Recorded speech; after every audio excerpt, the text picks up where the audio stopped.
एक दिन हजरत मूसा अलैहिस्सलाम अल्लाह के हुक्म पर अपनी मंजिल की तरफ अकेले चल रहे थे। जंगलों पहाड़ के रास्ते सुनसान थे और नबी की तवज्जो और इरादे मजबूत थे, लेकिन सफर की थकान जाहिर थी। चलते चलते अचानक उनके कान में एक हल्की लेकिन दिल को झकझोर देने वाली दर्द भरी हांफने की आवाज आई। वो फौरन रुक गए और गौर किया कि यह आवाज कहां से आ रही है। नजर घुमाने पर जो मंजर उन्होंने देखा वो ये था कि एक आवारा कमजोर सा कुत्ता जमीन पर बेजान पड़ा तड़प रहा था। उस जानवर को प्यास इतनी शदीद लगी थी कि वो सूखी गर्म मिट्टी चाटने की कोशिश कर रहा था ताकि किसी तरह गले में थोड़ी सी नमी उतर जाए। प्यास के मारे उसकी आंखें अंदर धंस चुकी थीं और सांसें बेतहाशा चल रही थीं। हजरत मूसा अलैहिस्सलाम एक पल के लिए ठहर गए। नबी होते हुए भी पहले उनके अंदर एक सच्चा इंसान जागा जिसमें रहम कूट कूट कर भरा था। उस लम्हे हजरत मूसा अलैहिस्सलाम ने अपना सामान देखा। उनके पास सफर के लिए पीने के लिए थोड़ा ही पानी था जो उन्होंने अपनी जरूरतों के लिए बचा कर रखा था।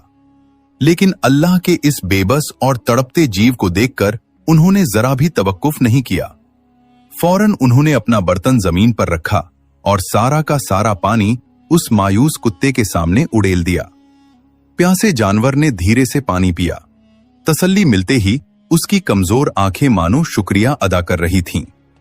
जब पानी खत्म हुआ तो वो अपनी जुबान से उनके हाथ पांव चाटने लगा, जैसे कह रहा हो, रहम के पैगंबर शुक्रिया।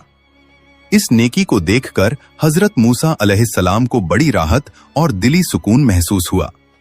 इसके कुछ देर बाद जब हजरत मूसा अलैहिस्सलाम कोहे तूर पर पहुंचे और उन्हें खुदा का कलाम हासिल हुआ तो अल्लाह ने उनसे उस वाक़िए का जिक्र किया।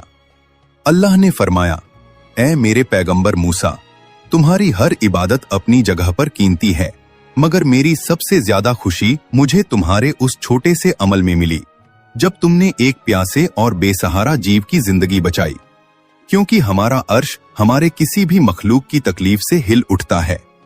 बस यही वो अनमोल लम्हा था जब हजरत मूसा अलैहिस्सलाम को यह मालूम हुआ कि इंसानियत ही सबसे बड़ी दीन है।